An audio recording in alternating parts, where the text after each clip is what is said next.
Dukung kami, Domu Kuliah, dengan cara subscribe channel kami, bunyikan tanda loncengnya, like video kami, share ke teman-teman Anda, dan tinggalkan komentar. Terima kasih.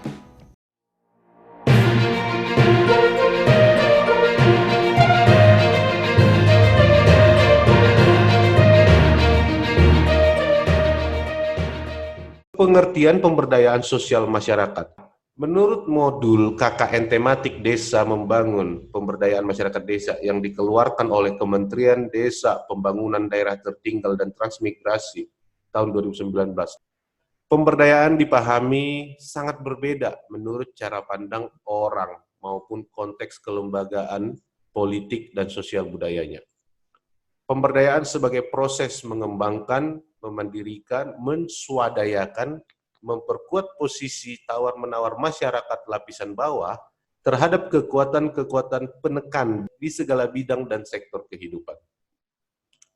Pemberdayaan adalah proses memfasilitasi warga masyarakat secara bersama-sama pada sebuah kepentingan bersama atau urusan yang secara kolektif dapat mengidentifikasi sasaran, mengumpulkan sumber daya, mengerahkan suatu kampanye aksi, dan oleh karena itu membantu menyusun kembali kekuatan dalam komunitas.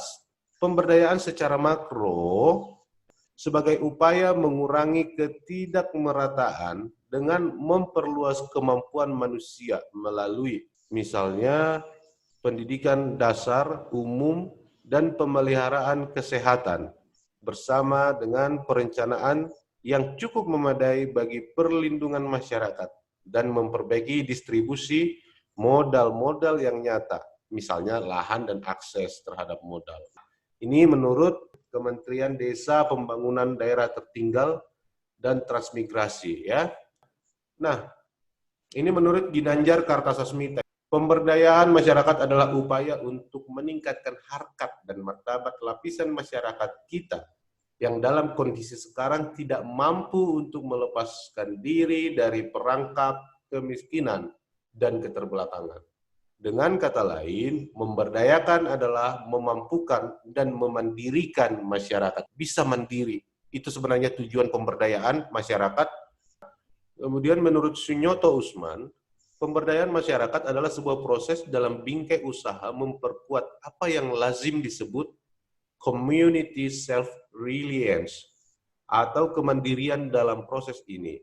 Masyarakat didampingi untuk membuat analisis masalah yang dihadapi, dibantu untuk menemukan alternatif solusi masalah tersebut, serta diperlihatkan strategi memanfaatkan berbagai kemampuan yang dimiliki. Nah, kalau tadi Ginanjar lebih menekankan kepada peningkatan kemampuan dan kemandirian, kalau Sunyoto lebih menekankan dia kepada pendampingan.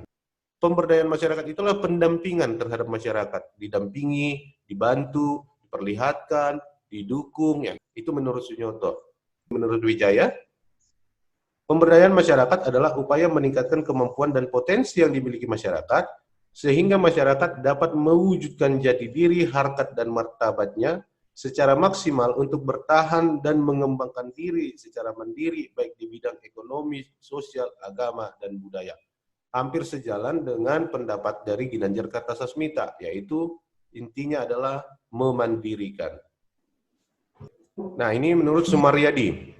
Pemberdayaan masyarakat adalah upaya mempersiapkan masyarakat seiring dengan langkah memperkuat kelembagaan masyarakat, agar mereka mampu mewujudkan kemajuan, kemandirian, dan kesejahteraan dalam suasana keadilan sosial yang berkelanjutan.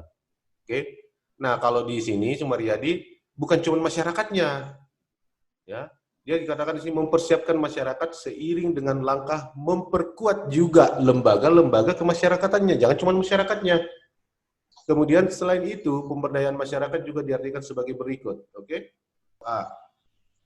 Membantu pengembangan manusiawi yang autentik dan integral dari masyarakat lemah, rentan, miskin, kemudian masyarakat adat yang terbelakang, kaum muda, pencari kerja, kaum cacat, dan kelompok wanita yang didiskriminasikan dan dikesampingkan. Kemudian, memberdayakan kelompok-kelompok masyarakat tersebut secara sosial ekonomis sehingga mereka dapat lebih mandiri dan dapat memenuhi kebutuhan dasar hidup mereka, namun sanggup berperan serta dalam pengembangan masyarakat. Dari pendapat tersebut, maka pemberdayaan masyarakat adalah upaya untuk meningkatkan harkat dan martabat lapisan masyarakat yang dalam kondisi sekarang tidak mampu melepaskan diri dari perangkap kemiskinan dan keterbelakangan. Ya, kita lanjut lagi. Nah, pemberdayaan masyarakat adalah sebuah pendekatan yang memberikan kesempatan, wewenang yang lebih besar kepada masyarakat, terutama masyarakat lokal, untuk mengelola proses pembangunannya. Nah, kalau di sini, Sutomo ini lebih mengarahkan kepada misalnya bagaimana supaya masyarakat itu mampu mengelola sendiri wilayahnya, mengelola sendiri pembangunan-pembangunan di wilayahnya, tanpa tergantung lagi dengan pihak-pihak lain. Pemberdayaan sebagai suatu proses sengaja yang berkelanjutan, berpusat pada masyarakat lokal, dan melibatkan prinsip saling menghormati, refleksi kritis, kepedulian dan partisipasi kelompok, dan melalui proses tersebut, orang-orang yang kurang memiliki bagian yang setara akan sumber daya berharga memperoleh akses yang lebih besar dan memiliki kendali atas sumber daya tersebut. Ya, ini menurut Perkins dan Zimmerman. Nah, menurut Sumo Diningrat, ya, pemberdayaan masyarakat merupakan upaya untuk memandirikan masyarakat lewat perwujudan potensi kemampuan yang mereka miliki. Adapun pemberdayaan masyarakat senantiasa menyangkut dua kelompok yang saling terkait, yaitu masyarakat sebagai pihak yang diberdayakan dan pihak yang menaruh kepedulian sebagai pihak yang memberdayakan. Ada dua pihak yang selalu terkait, yang diberdayakan dan yang memberdayakan. Siapa yang memberdayakan? Adalah orang-orang yang menaruh kepedulian. Modal utama memberdayakan orang lain itu adalah kepedulian. Maksudnya kenapa saya tekankan di sini?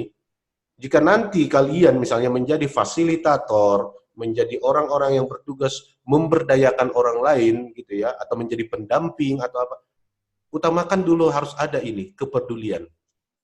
Baik, saya lanjut lagi. Dalam konsep pemberdayaan, manusia adalah subjek dari dirinya sendiri. Proses pemberdayaan yang menekankan pada proses memberikan kemampuan kepada masyarakat agar menjadi berdaya. Mendorong atau memotivasi individu agar mempunyai kemampuan atau keberdayaan untuk menentukan pilihan hidupnya. Lebih lanjut dikatakan bahwa pemberdayaan harus ditujukan pada kelompok atau lapisan masyarakat yang tertinggal. Itu menurut Priyono dan Pranarka. Dalam Undang-Undang Nomor 6 Tahun 2014 tentang Desa, Pasal 1 Ayat 12. Nah, di sini juga ada pengertian pemberdayaan, tetapi dia lebih ke masyarakat desa.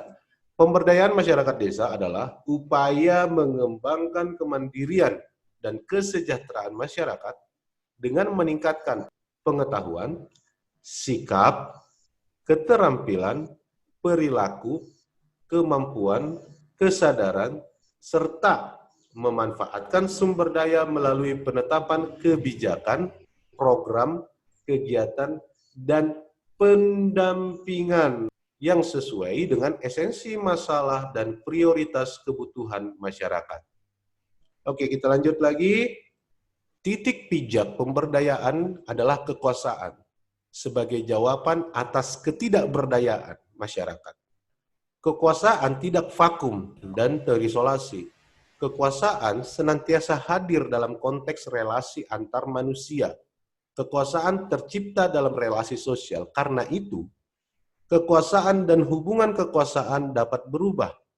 Dengan pemahaman kekuasaan seperti itu, pemberdayaan sebagai sebuah proses perubahan memiliki konsep yang bermakna. Dengan kata lain, kemungkinan terjadinya proses pemberdayaan sangat tergantung pada dua hal. Yang pertama, bahwa kekuasaan dapat berubah. Jika kekuasaan tidak dapat berubah, maka pemberdayaan tidak mungkin terjadi dengan cara apapun. Yang kedua, bahwa kekuasaan dapat diperluas. Konsep ini menekankan pengertian kekuasaan yang tidak statis, melainkan dinamis. Ini menurut Edi Soeharto. Nah, artinya gini, Pemberdayaan-pemberdayaan ini, ya, itu kan sifatnya tadi mengubah orang-orang atau kelompok-kelompok yang tidak punya kekuasaan, tidak punya daya, tidak punya kekuatan, menjadi berkekuatan.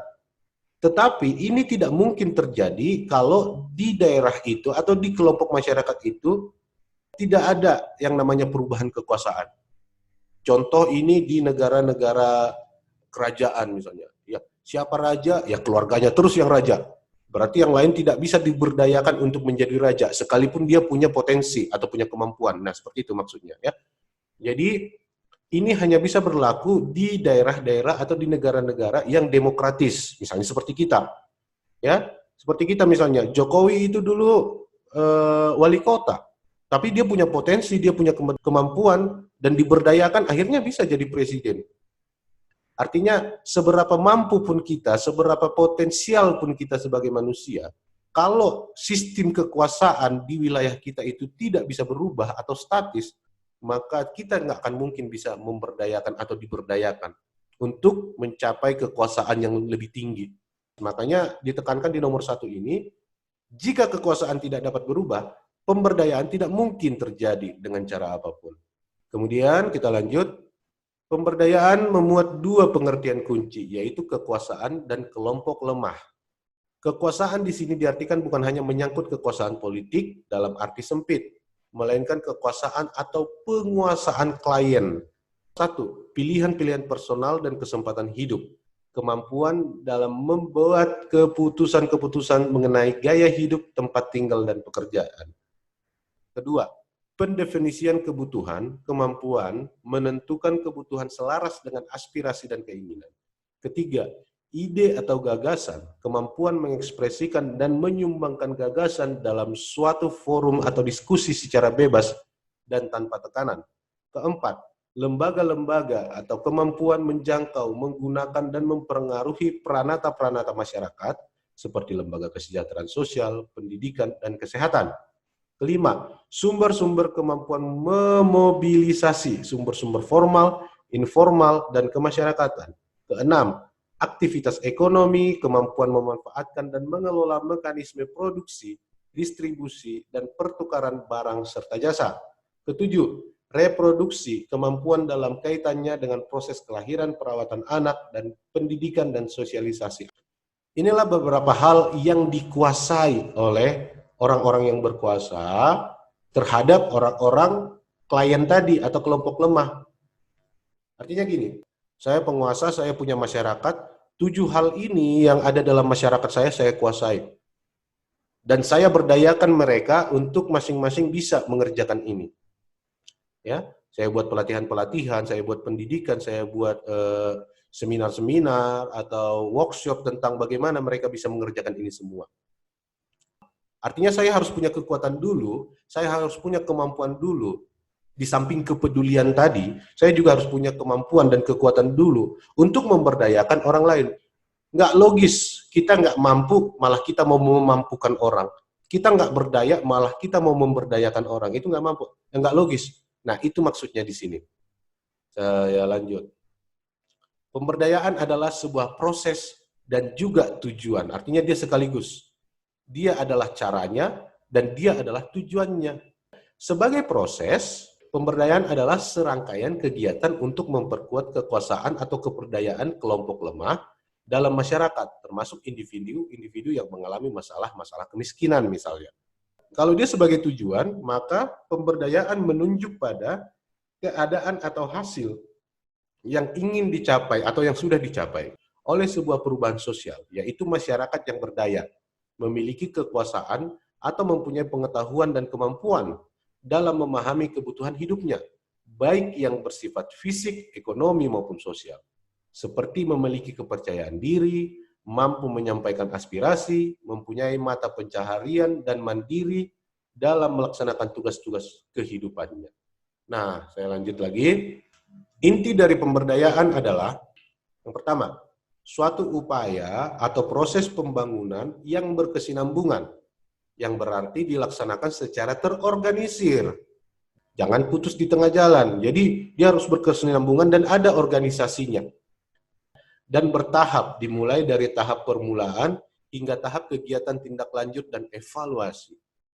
Follow up activity and evaluation. Inti dari pemberdayaan yang kedua adalah suatu upaya atau proses memperbaiki, to improve kondisi ekonomi, sosial, dan kebudayaan masyarakat untuk mencapai kualitas hidup yang lebih baik. Inti yang ketiga adalah suatu upaya atau proses menggali dan memanfaatkan potensi-potensi yang dimiliki masyarakat untuk memenuhi kebutuhan-kebutuhan mereka.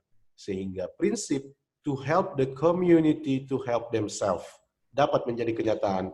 Ini artinya membantu masyarakat untuk bisa membantu diri mereka sendiri. Inti yang keempat adalah suatu upaya atau proses memandirikan masyarakat dengan cara menggalang partisipasi aktif dalam masyarakat berupa bentuk aksi bersama atau group action di dalam memecahkan masalah dan memenuhi kebutuhan kehidupan hidupnya. Ya. Nah, berarti inti dari pemberdayaan itu ada 4. Yang pertama itu upaya atau proses pembangunan yang berkesinambungan. Yang kedua, proses memperbaiki. Yang ketiga, proses menggali dan memanfaatkan. Dan yang keempat, memandirikan. Kenapa rupanya harus ada pemberdayaan? Nah, inilah alasannya. Pemberdayaan lahir sebagai antitesis terhadap model pembangunan dan model industrialisasi yang kurang memihak kepada rakyat mayoritas atau kepada rakyat-rakyat miskin gitu.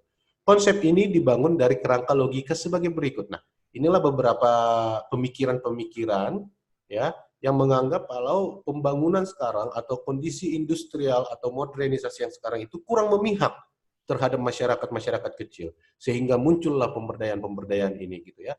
Pertama, bahwa proses pemusatan terbangun dari pemusatan penguasaan taktik produksi. Artinya, produksi itu dikuasai, terpusat, artinya oleh beberapa pihak saja yang menguasai produksi. Sehingga rakyat-rakyat kecil hanya bisa jadi pekerja aja atau hanya bisa menjadi konsumen aja tanpa bisa melakukan produksi sendiri. Nah, yang kedua, pemusatan kekuasaan faktor produksi akan melahirkan masyarakat pekerja lemah dan masyarakat pemilik faktor produksi yang kuat. Jadi masyarakatnya menjadi pekerja yang lemah walaupun mereka memiliki faktor produksi yang kuat sebenarnya. Mereka punya faktor produksi yang kuat tetapi menjadi pekerja yang lemah atau produsen yang lemah karena kekuasaan faktor produksi itu terpusat di beberapa pihak saja. Sehingga perlu pemberdayaan supaya faktor produksi yang kuat dalam masyarakat ini juga mampu dikerjakan dengan kuat. Maka pemberdayaan itu penting gitu ya. Nah, yang ketiga, kekuasaan akan membangun bangunan atas sistem pengetahuan, politik, hukum, dan ideologi yang manipulatif untuk memperkuat legitimasi. Artinya gini, orang-orang yang berkuasa itu dia akan membangun sistem pengetahuan, politik, hukum untuk memanipulatif. Manipulatif ini artinya demi kepentingan legitimasinya, demi memperkuat legitimasinya, demi memperkuat posisinya, demi memperkuat kedudukannya. Dia akan membangun ini semua. Jadi kita yang rakyat kecil ini hanya jadi orang-orang yang dimanfaatkan untuk kekuatan legitimasi beberapa pihak penguasa tadi. Tanpa bisa memperkuat legitimasi sendiri. Atau tanpa bisa memperkokoh kedudukan atau kekuatan sendiri, ya. Jadi kita nggak bisa keluar dari pandangan itu, dari ideologi orang-orang berkuasa itu. Kita hanya bisa mengikutinya sehingga ya kita hanya bisa jadi pengikut-pengikut aja terus, tanpa bisa memberdayakan atau memaksimalkan pengetahuan sendiri, nggak bisa memunculkan ideologi sendiri. Nah, itulah yang ditentang sehingga muncullah pemberdayaan ini. Nah, kemudian kooptasi, koop itu artinya gini, ini hanya punyaku, ini hanya milikku, ini semua punyaku, nggak akan dibagi, bukan milik siapa. Kooptasi sistem pengetahuan, hukum, politik, dan ideologi secara sistematik akan menciptakan dua kelompok masyarakat, yaitu masyarakat yang berdaya dan masyarakat yang tidak berdaya. Akhirnya yang terjadi adalah dikotomi, yaitu masyarakat yang berkuasa dan manusia yang dikuasai. Nah, ini tadi yang saya jelaskan ya. Untuk membebaskan situasi menguasai dan dikuasai, maka harus dilakukan pembebasan melalui proses pemberdayaan bagi yang dikuasai. Nah, ini kooptasi ini tadi kan kooptasi pengetahuan, artinya pengetahuanmu itu harus sesuai pengetahuanku. Hukum yang kalian anut harus sesuai hukumku. cara berpolitik atau cara ideologi kalian itu harus sesuai dengan ideologiku. Sehingga ada penguasaan, tidak bebas masyarakat itu. Nah, dengan adanya pemberdayaan ini, nah inilah dijelaskan. Untuk membebaskan situasi menguasai dan dikuasai, maka harus dilakukan pembebasan melalui proses pemberdayaan bagi yang dikuasai. Nah, keempat hal inilah penentangan atau pertentangan terhadap model pembangunan yang sekarang ini, dan inilah yang menjadi motivasi awal munculnya pemberdayaan terhadap masyarakat. Itu yang mau dijelaskan di sini oleh Ade Sasmito ini ya. Oke, kita lanjut lagi. Dalam rangka pemberdayaan ini, upaya yang amat pokok adalah peningkatan taraf pendidikan dan derajat kesehatan, serta akses ke dalam kemampuan sumber ekonomi, seperti modal, keterampilan teknologi, informasi, dan lapangan kerja. Pemberdayaan ini menyangkut pembangunan sarana dan prasarana dasar, baik fisik maupun non-fisik. Pemberdayaan adalah suatu kegiatan yang berkesinambungan, dinamis, secara sinergis, mendorong keterlibatan semua potensi masyarakat yang ada secara partisipatif. Dengan cara ini, akan memungkinkan terbentuknya masyarakat madani yang majemuk, penuh kesinambungan, kewajiban, dan hak, saling menghormati tanpa ada yang asing dalam komunitasnya. Terima kasih. Dukung kami, Domu Kuliah, dengan cara subscribe channel kami, bunyikan tanda loncengnya, like video kami, share ke teman-teman Anda, dan tinggalkan komentar. Terima kasih.